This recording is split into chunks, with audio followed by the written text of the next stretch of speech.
Hello students, मैं Prince Kumar आप सभी को स्वागत करता हूं अपने परिवार यूडी रोजगार में। यह क्लास रीजनिंग का क्लास होने वाला है। यह सीरीज आप सभी के लिए सभी प्रश्न सेलेक्टेड और इम्पोर्टेंट प्रश्न का संग्रह करके यह सीरीज चलाया जा रहा है। इसमें जितने भी प्रश्न देखने को मिलेगा, आपके वर्तमान समय में आपका एग्जामिनर जो पैटर्न फॉलो कर रहा है वही पैटर्न पर आधारित सभी प्रश्न देखने को मिलेगा। इसलिए हर एक प्रश्न को बारीकता से अध्ययन करना, राइट आंसर कमेंट में करते चलना। ठीक है, चलो शुरू करते हैं। पहला प्रश्न देखो। पहला प्रश्न यहाँ पे आप सभी से पूछा जा रहा है, करा है शब्दों का सही संबंध बताएं। शब्दों का सही संबंध बताने का अर्थ होता है कि जिस प्रकार कार का संबंध सड़क से है तो रेल का संबंध उसी प्रकार यहाँ पे किससे होगा। कैसे पता करोगे? तो देखो, इस तरह से आप लोग को समझना पड़ेगा कि कार का संबंध जिस प्रकार सड़क से है, यानी इस तरह से समझो कि कार जो है वह कहाँ चलाया जाता है भाई, तो सड़क पे। इस तरह से तो कार का संबंध सड़क से इस प्रकार है कि कार जो चलता है सड़क पे, उसी प्रकार रेल जो है वह कहाँ चलता है, तो रेल जो है वह कहाँ चलता है, जल पे गलत, वायु पे गलत, सड़क पे गलत, कहाँ भाई, तो पटरी पे।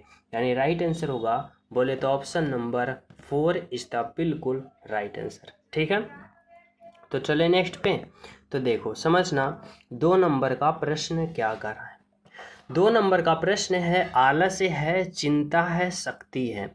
अब आप लोग को यहाँ पे 4 आरेख दे रखा है। अब इन चारों आरेख में आप लोग को वो ऑप्शन का चयन करना है जो इन तीनों का एक साथ सही संबंध बता सके। वैसे आरेख का चयन करोगे तो कौन सा हम ऑप्शन चयन करेंगे ताकि तीनों का सही संबंध बता सके। तो देखो यहाँ पे क्या दे रखा है, आलस्य है, चिंता है, शक्ति है। समझना, अगर हम आलस के लिए एक गोला बनाते हैं, ठीक है, चिंता के लिए एक गोला बनाते हैं और फिर शक्ति के लिए हम एक गोला बनाते हैं, तो देखो अगर हम बात करें, आलस एक अलग शब्द होता है, शक्ति अलग शब्द होता है और चिंता अलग होता है। यानी सभी शब्दों का अर्थ अलग अलग होता है। और ऐसा ऑप्शन कहाँ दिख रहा है, तो ऑप्शन नंबर 3 में दिख रहा है। यानी आपका राइट आंसर जो होगा वह क्या होगा, तो ऑप्शन नंबर 3 जो होगा वह बिल्कुल बिल्कुल राइट है। ऑप्शन नंबर 3 आपका राइट आंसर है। ठीक है, समझ पा रहे हो? तो चले हम सब नेक्स्ट प्रश्न पे। तो देखो समझना, 3 नंबर का प्रश्न क्या कर रहा है। 3 नंबर का जो प्रश्न है, कहा जा रहा है कि सही संबंध बताएं। सही संबंध बताने का अर्थ है कि जिस प्रकार 6 से 216 हुआ है ना, तो उसी प्रकार 5 से यहाँ पे क्या होगा, ये आप लोग को पता करना होगा। कैसे पता करोगे? तो देखो, इस बार हमें संबंध जो बताना है, यहाँ पे संख्याओं का संबंध बताना है इस तरह से कि 6 से आखिर 216 जो हुआ है वह कैसे हुआ। तो देखो, अगर 6 का स्क्वायर करते हो 36, अगर 6 का हम क्यूब करते हैं, 6 का क्यूब करते हैं तो हमें प्राप्त होगा 216 होगा ना।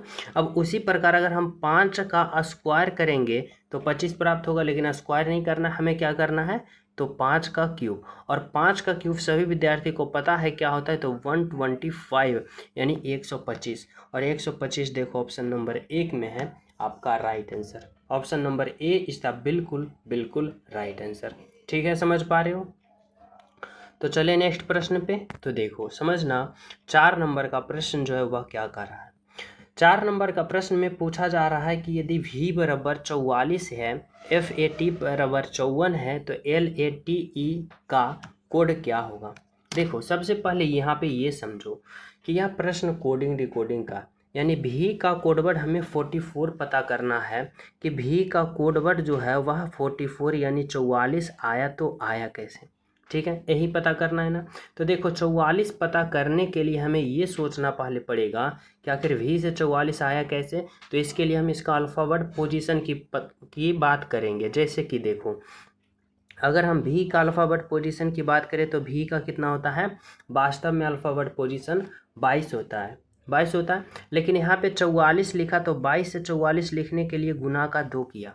यानी जब v का कोडवर्ड तैयार किया ना, तो v का वास्तविक अल्फ़ाबेट पोजीशन में 2 गुना किया।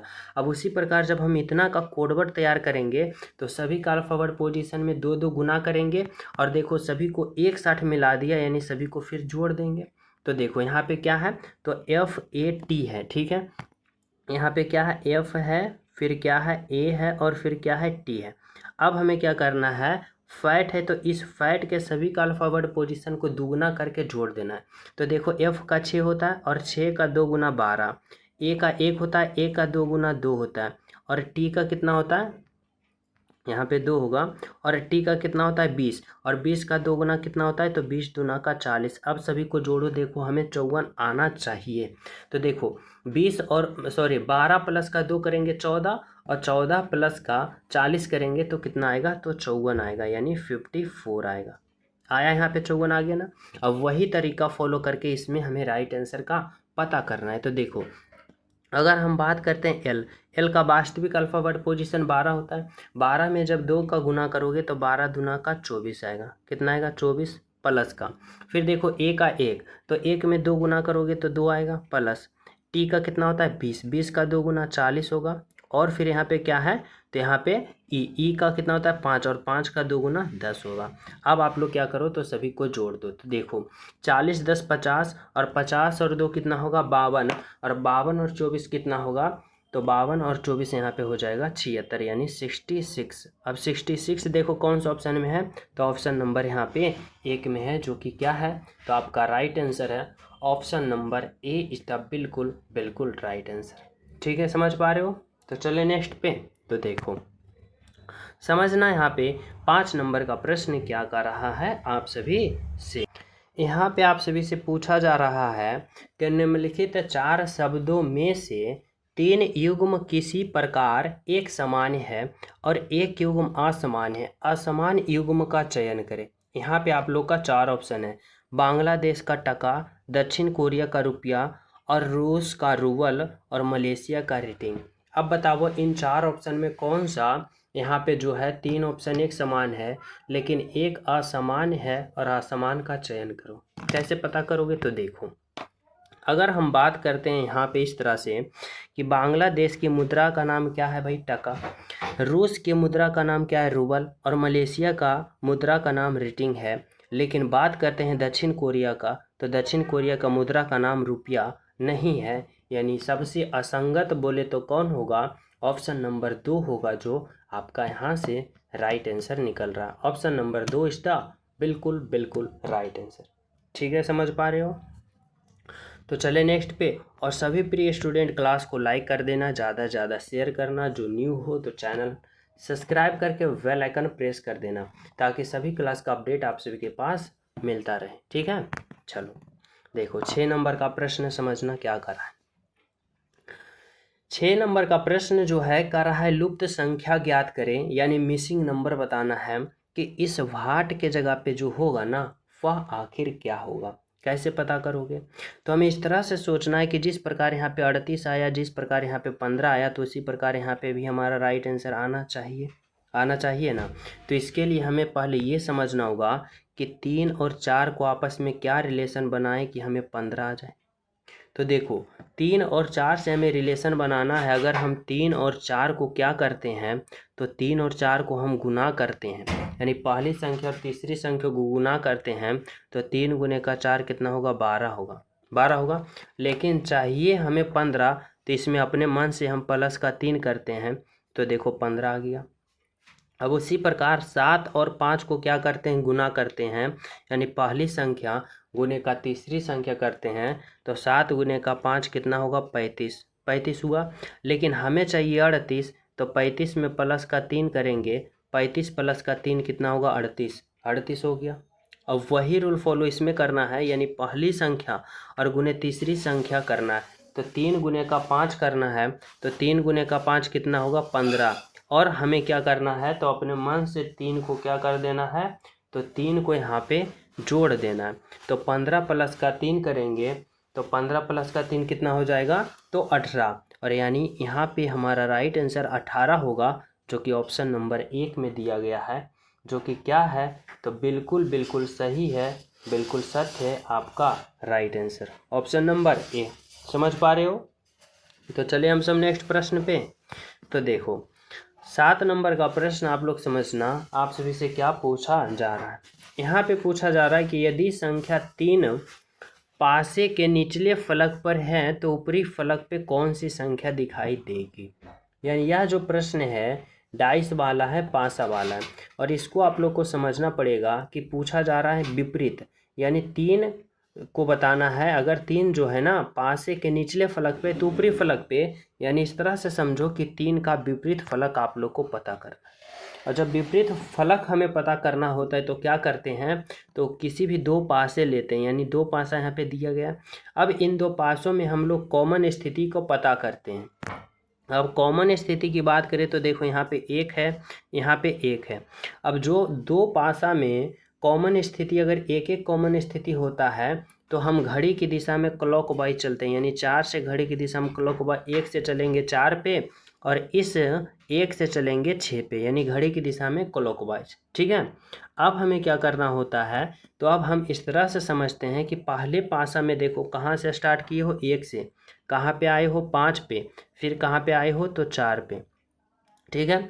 अब उसी प्रकार पासा 2 में देखो पहले कहाँ स्टार्ट किए हो, 1 से, कहाँ पे आए हो 3 पे, फिर कहाँ पे आए हो 6 पे, यानी इस तरह से। यानी हमारे कहने का मतलब ये हुआ ना कि 4 का विपरीत 6 और 6 का विपरीत 4, 5 का विपरीत 3 और 3 का विपरीत 5। और आपसे पूछा कि 3 के मतलब विपरीत बताना है, यानी 3 जो है पासे के निचले फलक पे है तो ऊपरी फलक पे कौन आएगा, तो 3 के विपरीत 5 आएगा। बोले तो ऑप्शन नंबर 3 होगा आपका बिल्कुल बिल्कुल राइट आंसर, ऑप्शन नंबर 3। ठीक है, समझ पा रहे हो? तो चले नेक्स्ट पे। देखो समझना 8 नंबर का प्रश्न क्या कर रहा है आप सभी से। 8 नंबर का जो प्रश्न है बहुत ही इंपॉर्टेंट है, लाजवाब है, सिंपल तरीका से समझाऊंगा, बस आप लोग समझना। कर रहा है निम्नलिखित आकृति में कितने त्रिभुज है, काउंट ऑफ ट्रायंगल। देखो त्रिभुज भी काउंट करने का कुछ ट्रिक होता है, तभी आप लोग यहाँ पे कम समय में और राइट आंसर प्राप्त करोगे। कैसे? इस तरह से। अगर हम बात करते हैं यहाँ पे इस तरह से कि हमें पता करना है, काउंट करना है त्रिभुज। अब समझना, सबसे पहले यहाँ पे कुछ आकृति समझो। जैसे कि अगर हम बात करते हैं इस चतुर्भुज के अंदर, अगर हमें त्रिभुज को काउंट करना होता है तो चतुर्भुज के अंदर त्रिभुज काउंट करने का तरीका क्या होता है, अगर कोई भी चतुर्भुज के अंदर जितना भी त्रिभुज दे देना तो आप लोग उसके अंदर छोटे छोटे त्रिभुज को काउंट करना और उसके बाद 2 से गुना कर देना, उसके अंदर उतना त्रिभुज होगा। समझ पा रहे हो? जैसे कि देखो यहाँ पे क्या है, तो यहाँ पे ये चतुर्भुज है, इस चतुर्भुज है, और इस चतुर्भुज के अंदर देखो छोटे छोटे त्रिभुज इस प्रकार से है, यानी इसके अंदर छोटे छोटे काउंट करो कि कितना त्रिभुज है, तो 1 त्रिभुज, 2 त्रिभुज, 3 त्रिभुज, 4 त्रिभुज, 4 त्रिभुज यहाँ, यानी 4 गुने का 2 कर दो, यानी इस आकृति में त्रिभुज की संख्या कितना है, तो 8 है। कितना है? 8 है।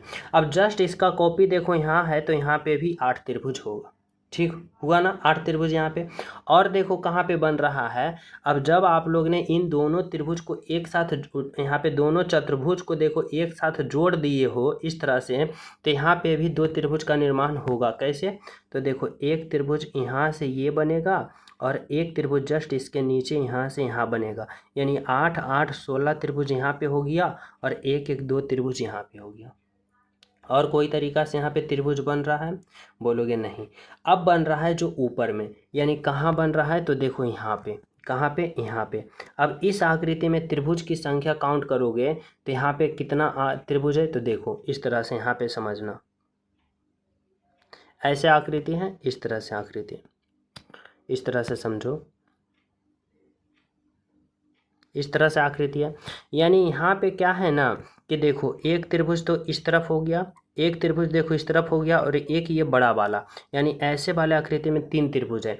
जैसे कि देखो एक त्रिभुज इस तरफ हो गया, इस तरफ एक त्रिभुज हो गया, इस तरफ 2 त्रिभुज और एक ओवरऑल बड़ा वाला, यानी 3 त्रिभुज यहाँ पे। और यानी हमें कितना यहाँ से प्राप्त हुआ, तो 3 और 2 5 और 5 और 16 कितना होगा, 21, यानी 21 त्रिभुज। ओवरऑल इस आकृति में 21 त्रिभुज है, जो कि दिया गया है ऑप्शन नंबर किस में, तो ऑप्शन नंबर 1 में, जो कि क्या है, तो आपका राइट आंसर है, बिल्कुल सही है, ऑप्शन नंबर 1। ठीक है, चले नेक्स्ट पे। देखो समझना 9 नंबर का प्रश्न।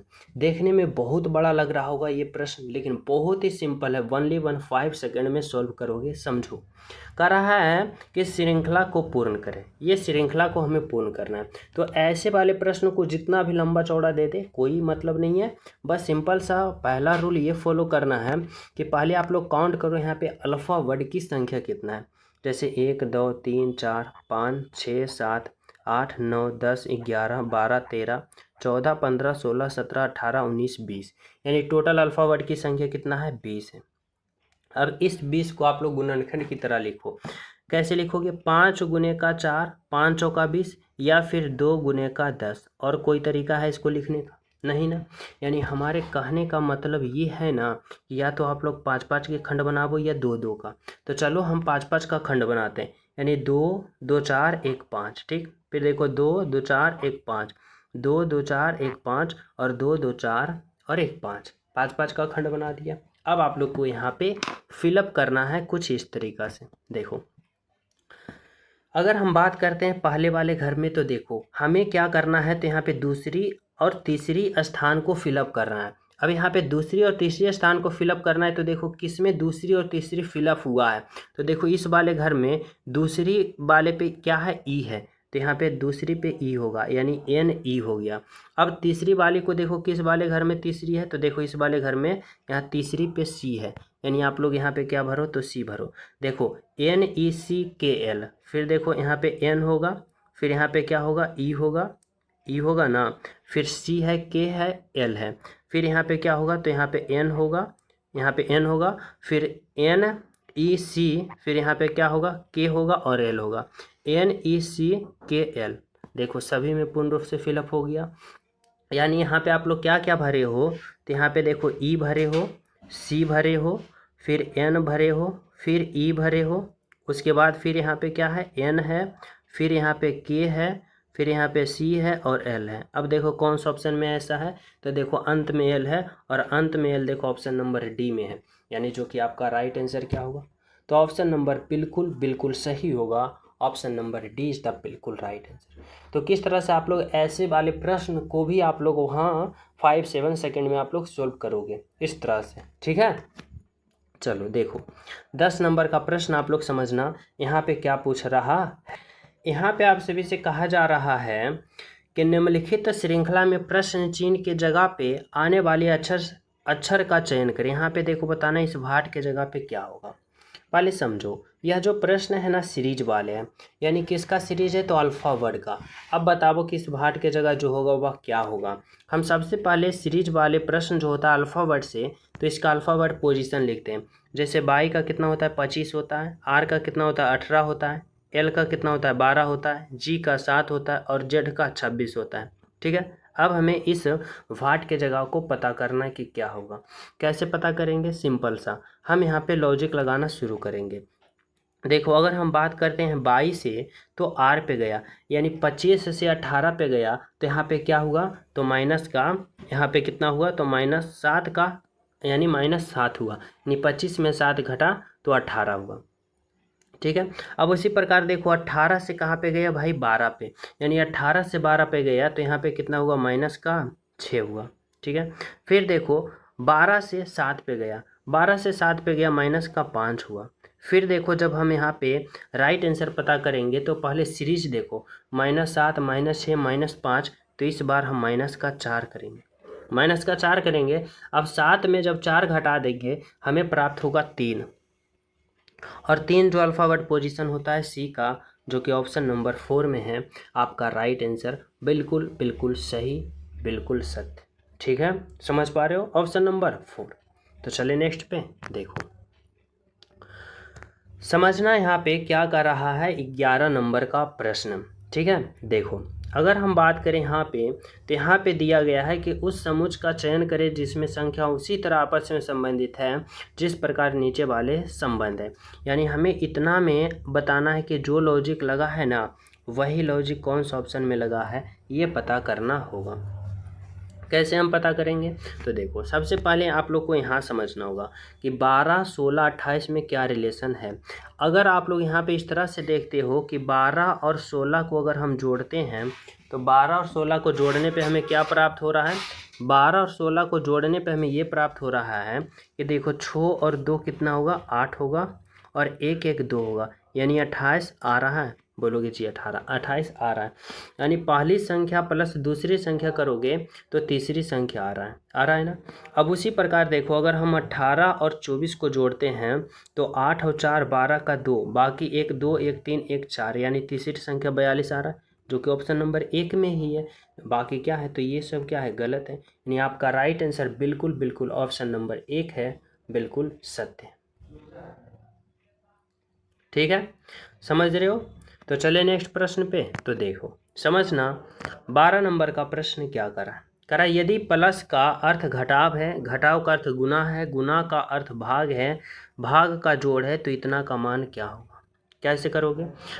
तो जैसे जैसे हमें करा है ना वैसे वैसे करना है। देखो यहाँ पे 13 है, फिर देखो घटाव, घटाव का अर्थ क्या है? गुना है, तो गुना दो, यहाँ पे 3 होगा। फिर देखो जोड़, जोड़ का अर्थ क्या है? तो यहाँ पे जोड़ का अर्थ घटाव है, तो घटाव दो, फिर 15 होगा। फिर देखो गुना, गुना का अर्थ क्या है? भाग है, तो यहाँ पे आप लोग भाग दो, फिर यहाँ पे 3 होगा। फिर देखो भाग, भाग का अर्थ क्या है? जोड़, तो जोड़ तो यहाँ पे 5 होगा। ठीक है, अब आप लोग क्या करो, तो इसका हल करो। कैसे? तो बोर्ड मास का प्रयोग करते हुए। यानी यहाँ पे देखो 13 है, गुने का 3 होगा, माइनस, अब जब 15 में 3 से भाग दोगे तो 3 बचे का 15, 5 आया, और प्लस का 5 होगा। अब देखो गुना करो, 13 तिया का कितना होगा? तो 39 होगा, माइनस का 5 होगा, और प्लस का 5 होगा। अब देखो यहाँ पे क्या करना है, तो माइनस का 5 प्लस का 5 कट जाएगा, तो यहाँ पे 39 बचेगा, 39, जो कि क्या है आपका राइट आंसर? देखो ऑप्शन नंबर 4 में, जो कि क्या है? तो बिल्कुल सही, बिल्कुल सत्य, ऑप्शन नंबर डी। ठीक है, तो चलिए नेक्स्ट पे। तो देखो 13 नंबर का प्रश्न समझना क्या कर रहा है भाई आप सभी से। यहाँ पे कहा जा रहा है कि एक कुट भाषा में इतना को इतना लिखा जाता है, तो उसी भाषा में इतना को कैसे लिखा जाएगा? यह प्रश्न कोडिंग डिकोडिंग का प्रश्न है। इस तरह से आप लोग समझना कि इतना को इतना लिखा जा रहा है। तो देखो इसमें कुछ इस तरह से यहाँ पे रूल फॉलो किया गया है। समझना कि अगर हम बात करें एल का वास्तविक अल्फ़ाबेट पोजीशन 12 होता है, तो 12 लिखा। ए का देखो 1 होता है, तो 1 लिखा। एम का 13 होता है, तो यहाँ पे देखो 13 लिखा।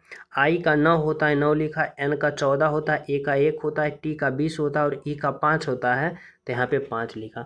यानी इतना का ही यहाँ पे अल्फ़ाबेट पोजीशन ही लिखा और इसका कोडवर्ड बना दिया। तो इन सभी का अल्फ़ाबेट पोजीशन ही लिखो। जैसे देखो एस की वास्तविक अल्फ़ाबेट पोजीशन की बात करें तो एस का 19 होता है, तो यहाँ पे 19 होगा। फिर देखो बाई का कितना होता है? 25 होता है, तो 25। एस का फिर 19 होता है, तो 19 होगा। टी का 20 होता है। फिर देखो ई का 5 होता है, एम का 13 होता है, आई का कितना होता है? 9 होता है, और सी का कितना होता है? 3 होता है। अब देखो कौन सा ऑप्शन में हो रहा है? तो 19 25 19, 19 25 19 देखो, तो ऑप्शन नंबर 3 कट गया। 19 25 19 20 51 13 13 देखो यहाँ पे 14 है, तो ये कट गया। और फिर देखो यहाँ पे 93, तो यहाँ पे 83 है, तो ये कट गया। यानी कौन सा ऑप्शन हो रहा है? तो ऑप्शन नंबर 1 एक हो रहा है, जो कि बिल्कुल बिल्कुल सही है, बिल्कुल सत्य है। यहाँ पे देखो 82 है, होना चाहिए 92, इसलिए ऑप्शन 2 3 4 कट गया। ऑप्शन नंबर 1 जो है आपका बिल्कुल बिल्कुल राइट आंसर है, ऑप्शन नंबर 1। ठीक है, चले नेक्स्ट पे। देखो समझना यहाँ पे क्या कर रहा है आप सभी से। 14 नंबर का प्रश्न करा है, निम्नलिखित शब्दों को एक तार्किक एवं अर्थपूर्ण क्रम में व्यवस्थित करें। तार्किक एवं अर्थपूर्ण क्रम में क्या होता है ना कि सबसे पहले कौन होगा, उसके बाद उसके बाद उसके बाद कौन होगा, इस तरह से। ठीक है, तो देखो अगर हम सबसे पहले की बात करें तो क्या होगा, तो सबसे पहले यहाँ पे दाखिला होगा, यानी 4 नंबर। दाखिला ले लेने के बाद फिर क्या किया जाता है? दाखिला ले लेने के बाद फिर क्या जाओगे, तो आप लोग कहाँ जाओगे? तो कॉलेज में, यानी 2 नंबर। कॉलेज चले गए हो, कॉलेज जाने के बाद आप लोग क्या करोगे? तो कॉलेज जाने के बाद आप लोग कहाँ जाओगे? तो कक्षा में, यानी 6 नंबर। ठीक है, अब कक्षा में जाने के बाद आप लोग को क्या जाएगा? सिखाया जाएगा, यानी आप लोग सीखना, यानी सीखोगे, कुछ सीखोगे, कुछ भी सिखाया जाएगा, यानी जो क्लास होगा उसको यहाँ पे ज्ञान को सिखाया जाएगा। ठीक है, अब सिखाने के बाद फिर क्या किया जाएगा? तो सिखाने के बाद आप लोग को क्या होगा? तो मूल्यांकन होगा, जिसे एग्जाम कहा जाता है। यानी आप लोग यहाँ पे पेपर दोगे, यानी 5 नंबर एग्जाम दोगे। पेपर में पास करने के बाद आप सभी को प्रदान किया जाएगा डिग्री, जो कि यहाँ पे 3 में होगा।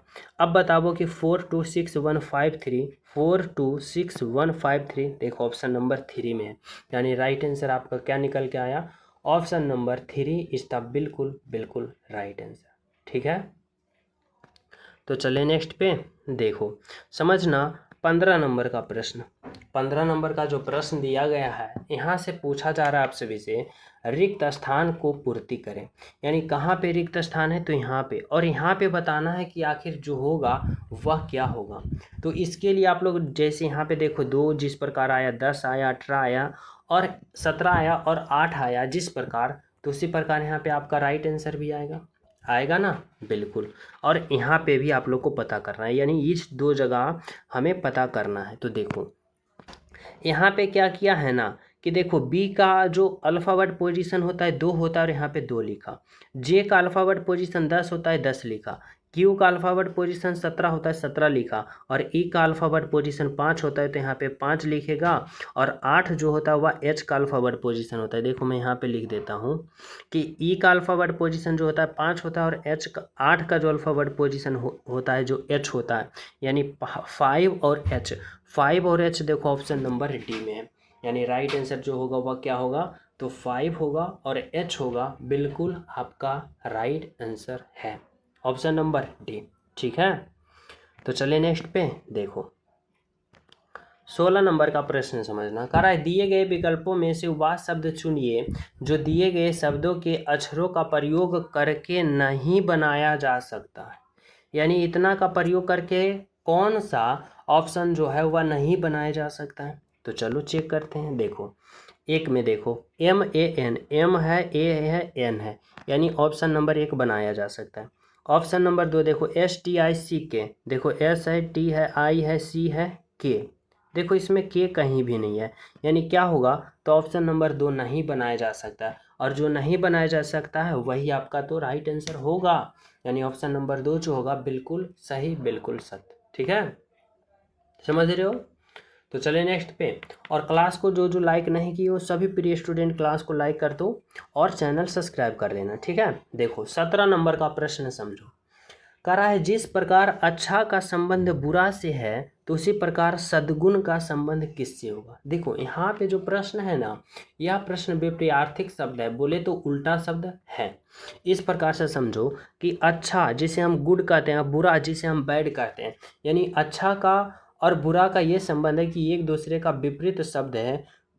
उसी प्रकार समझना सद्गुण, सद्गुण का विपरीत क्या होता है, दुर्गुण होता है। यानी सद्गुण में से सत्य के रास्ते पे, दुर्गुण मतलब जो गलत रास्ते पे हो, उसी का यहाँ पे होता है। तो जिस प्रकार अच्छा का संबंध बुरा से, तो सद्गुण का संबंध दुर्गुण से। ठीक है, देखो 18 नंबर का प्रश्न समझना। यहाँ पे आप सभी से पूछा जा रहा है कि रमन एक पंक्ति में बाएं छोर से 10वां और दाएं छोर से 16वां पे है, तो कुल पंक्ति में कितने संख्या होगा जो बताना है। देखो इस तरह से समझो कि रमन मानो एक पंक्ति में, इस पंक्ति में अब कह रहा है ना कि बाएं छोर से यह तो 10वें पे है और दाएं छोर से 16वें पे है।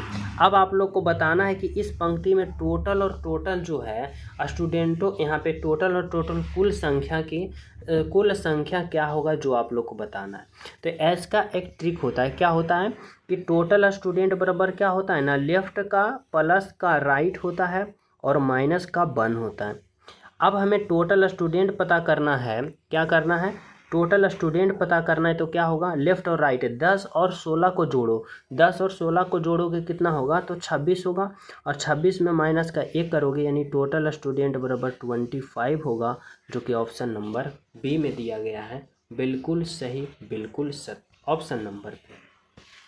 ठीक है, चले नेक्स्ट पे। देखो समझना 19 नंबर का प्रश्न। 19 नंबर का प्रश्न क्या है भाई, कह रहा है नीचे दी गई श्रृंखला में ऐसे कितने 7 हैं जिसके ठीक बाद में 6 है और ठीक पहले 8 है। देखो हमें क्या करना है, तो ऐसे 7 को पता करना है जिसके ठीक बाद क्या हो, तो ठीक बाद 6 हो और ठीक पहले 8 हो। अब हमें ऐसे 7 को पता करना है।